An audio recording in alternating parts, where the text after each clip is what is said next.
In this video, I'm going to show you how to create a custom brush, but we will also take a closer look at some of the settings for brushes and also the brush presets panel. So first of all, let me just explain what we are about to do. We are preparing to create a chain brush, something like that, that can be drawn automatically and of course much more precisely than what I just did there.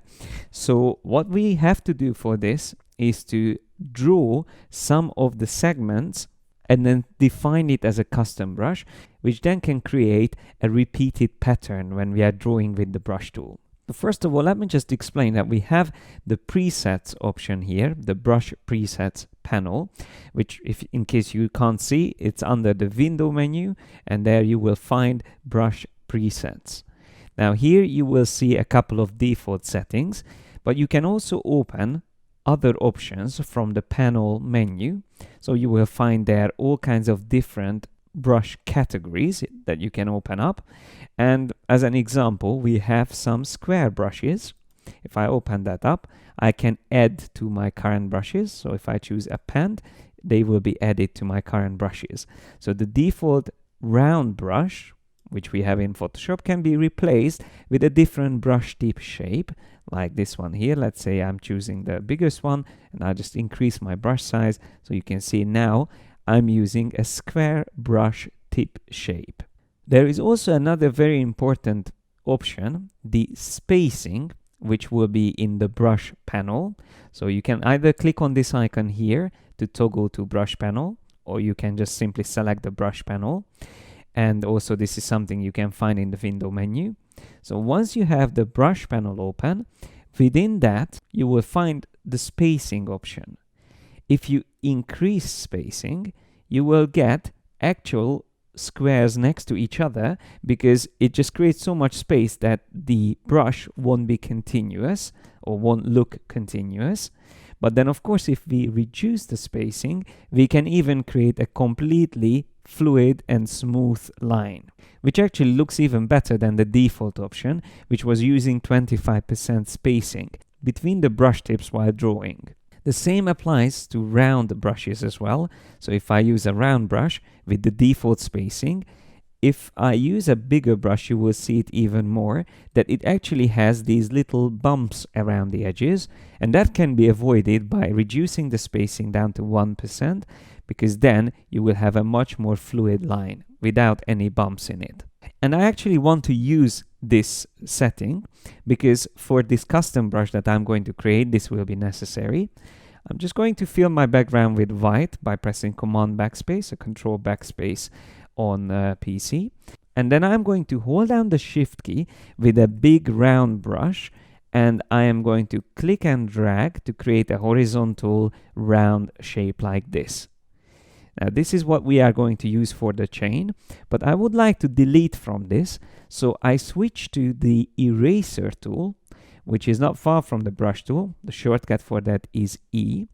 And the eraser works almost exactly like the brush, but it's going to take away from whatever you have on your layer.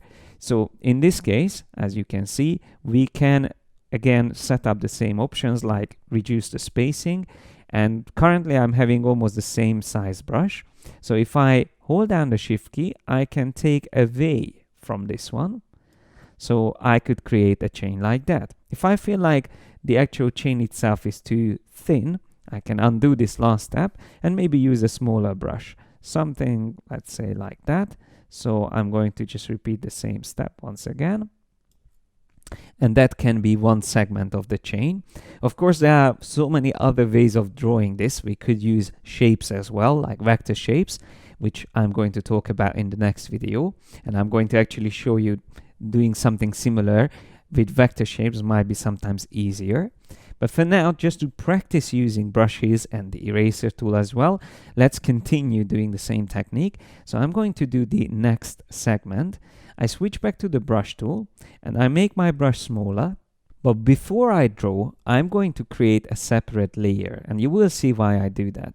So I just click on the new layer icon here in the layers panel, and then I can hold down again the Shift key. I just try to align my brush in the center and then click and drag to define the next segment, which we see from the side. That's why we only see the edge of it. But thanks to the fact that I've done this on a separate layer, I can actually duplicate this quickly and put it on the left side. So I'm going to use the move tool. The move tool is here in the toolbar, and then I hold down the Alt key and the Shift together to duplicate and keep it in the same position. So let's just align it somewhere there. So you see that created an additional layer for us. But then I'm going to use the selection tool, the rectangular marquee tool, make a selection of this and cut it somewhere around here by just pressing backspace. I can delete that detail. I select my other layer, the previous one, make another selection here, cut it around somewhere there, and once again press backspace to delete. So that can be a repeated segment for the chain that we are going to do. And I am just going to flatten my layers into one because I don't need these to be separate elements anymore. So I can go to the layers panel and choose flatten image. So all these layers will be flattened into one layer on the background. So now what we can do is to make a selection of this brush. So I'm just going to select it using the rectangular marquee tool, something like that. And then I can go to the edit menu and choose define brush preset. Once I choose that, we can see that that's the link that we created, the little segment of the chain. So let's just call this round chain brush. So then I click OK. So that is saved. And if I switch back to my brush tool, but first I deselect this selection. So I switch back to the brush tool. I can already see it on my cursor. But if I start drawing with this, it doesn't work at the moment because we have to change a couple of things here.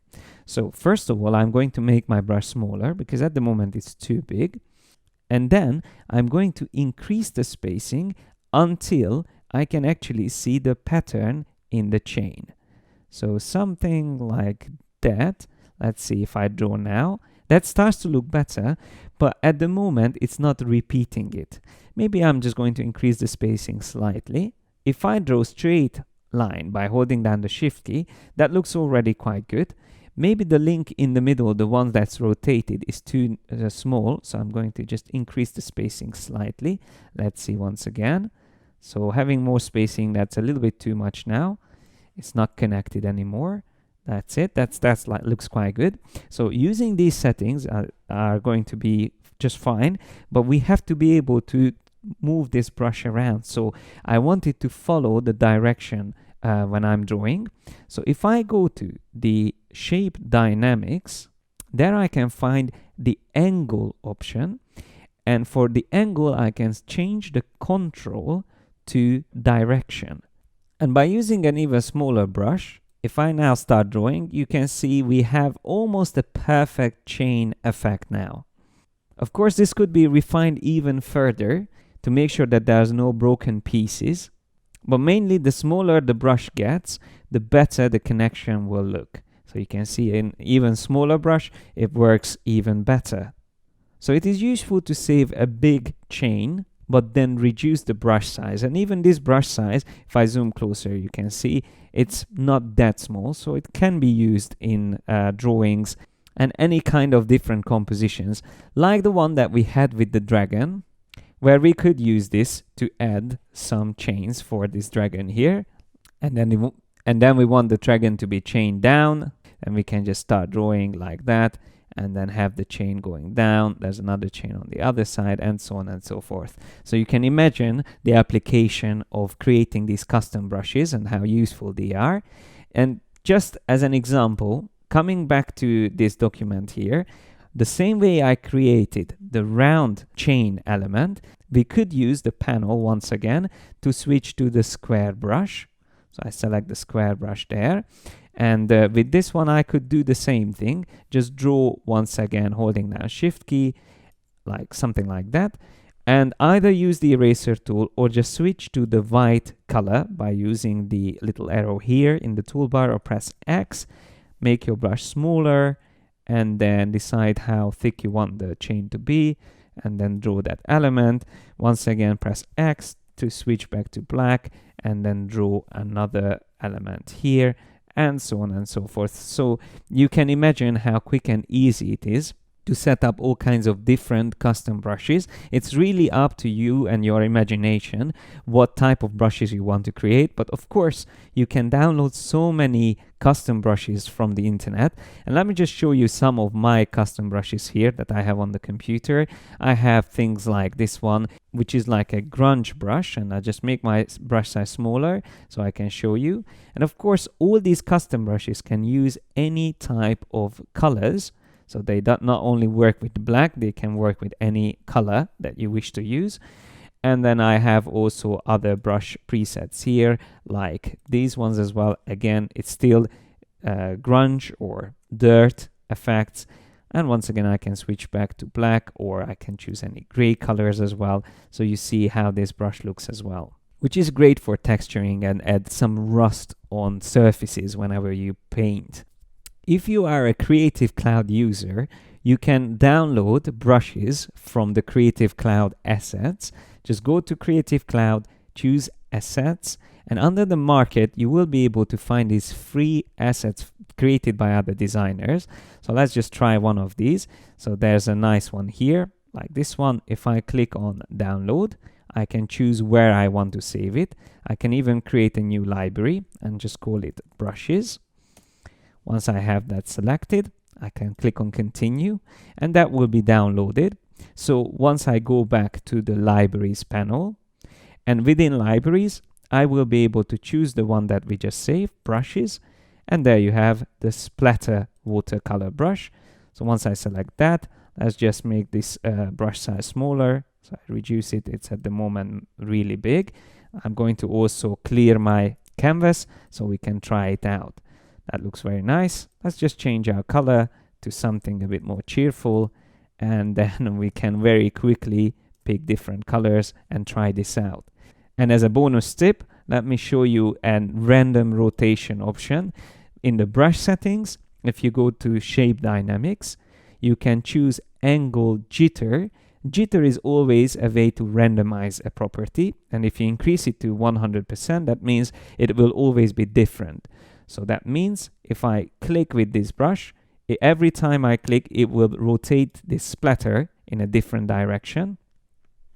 And going back to the settings, we can even randomize the color. So if I go to Color Dynamics, we can randomize the hue, which means every time I click, it will always be a different color as well. So I can click now, and you can see each time I click, it will create a different color with different rotation, and so on and so forth. If I click and drag, it also changes this while I'm drawing. So I don't even have to lift my mouse. Every time it creates a splat, it automatically changes its color and rotation. And of course, you could even change the size of it. If I go back to Shape Dynamics, I can also add Size Jitter, which will then not only change the rotation and color, but also the size of the splatter. And this is really still just scratching the surface of what is available when you work with brushes in Photoshop, and especially once you start customizing them through the brush panel and creating your custom brushes. But of course, this is not the only way to draw in Photoshop, because we also have vector shapes. And drawing with them is a completely different technique. It's more like constructing using geometric shapes. And I'm going to show you exactly that in the next video.